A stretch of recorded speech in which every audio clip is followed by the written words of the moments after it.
अविस्मरणीय योगदान रहा है, जिन्होंने मातृभूमि को स्वतंत्र कराने हेतु अपना सर्वस्व न्यौछावर कर दिया। ऐसे ही एक विलक्षण महान पुरुष नेताजी सुभाष चंद्र बोस थे, जो भारत की स्वतंत्रता के लिए जन्मे, जीवित रहे और अंतिम सांस तक संघर्षरत रहे। उन्होंने मातृभूमि से दूर रहकर विदेश में अपने दृढ़ संकल्प, अदम्य साहस, असीम त्याग और अद्भुत शौर्य द्वारा एक विशाल संगठन बनाकर विश्व में कर्म साधना का एक आदर्श प्रस्तुत कर दिया। सुभाष चंद्र बोस का जन्म 23 जनवरी 1897 को उड़ीसा के कटक में हुआ। इनके पिता का नाम जानकीनाथ बोस तथा माता का नाम प्रभावती देवी था।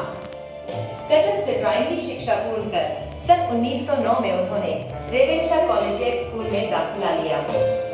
कॉलेज के प्रिंसिपल बेनी माधव दास के व्यक्तित्व का सुभाष के मन पर गहरा प्रभाव पड़ा।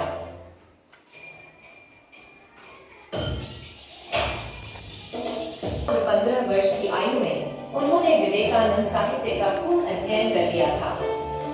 सुभाष ने बीए ऑनर्स की परीक्षा सन 1919 में प्रथम श्रेणी में उत्तीर्ण की। कलकत्ता विश्वविद्यालय में उनका दूसरा स्थान था। पिता की इच्छा थी सुभाष आईसीएस बने।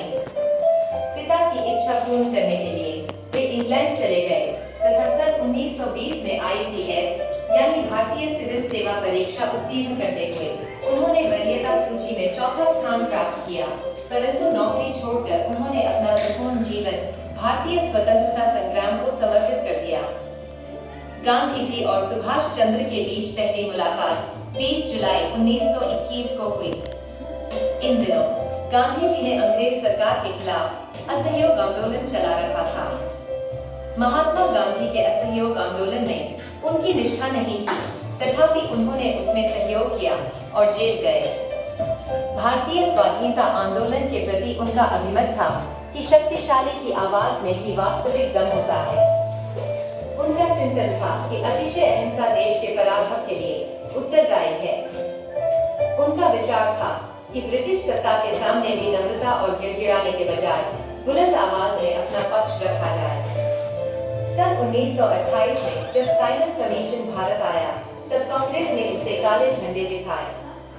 कलकत्ता में सुभाष चंद्र बोस ने इस आंदोलन का कुशल नेतृत्व किया। सुभाष चंद्र बोस की क्रांतिकारी गतिविधियों से आतंकित अंग्रेजी सरकार ने सन 1925 में उन्हें गिरफ्तार कर म्यांमार के मांडले जेल भेज दिया। सन 1930 में जेल में रहते हुए ही वह कलकत्ता के महापौर चुने गए, इसलिए सरकार उन्हें रिहा करने पर मजबूर हो गई। सन 1932 में उन्हें फिर कारावास में डाल दिया गया। बीमारी के कारण सरकार ने इलाज हेतु उन्हें यूरोप जाने की अनुमति दे दी। भारत लौटने पर सन 1938 में उन्हें हरिपुरा कांग्रेस का सभापति निर्वाचित किया गया। सुभाष जी के क्रांतिकारी विचारों के कारण अपने ही दल के नेताओं से उनका तीव्र मतभेद रहा। तीव्र अंतर्विरोधों के बावजूद सन 1939 में उन्होंने कांग्रेस अध्यक्ष के चुनाव में पट्टाभी सीतारमैया को पराजित किया। उन्होंने अध्यक्ष पद से त्याग पत्र देकर 3 मई 1939 को फॉरवर्ड ब्लॉक नामक दल का गठन किया। शीघ्र ही बहुत से नवयुवक उनके दल में सम्मिलित हो गए। सुभाष और उनके संगठन फॉरवर्ड ब्लॉक ने स्वाधीनता आंदोलन को और अधिक तीव्र करने के लिए जन जागरण का अभियान प्रारंभ कर दिया। उनकी यूथ ब्रिगेड ने कलकत्ता स्थित हालगेट स्तंभ को रातों रात मिट्टी में मिला दिया। इसके फलस्वरूप अंग्रेज सरकार ने सुभाष सहित फॉरवर्ड ब्लॉक के प्रमुख नेताओं को बंदी बना लिया। बंदी रहते हुए उन्होंने सरकार को चेतावनी देते हुए पत्र लिखा, मुझे मुक्त कर दीजिए, अन्यथा मैं जीवित रहने से इनकार कर दूंगा। इस बात का निश्चय करना मेरे वश में है।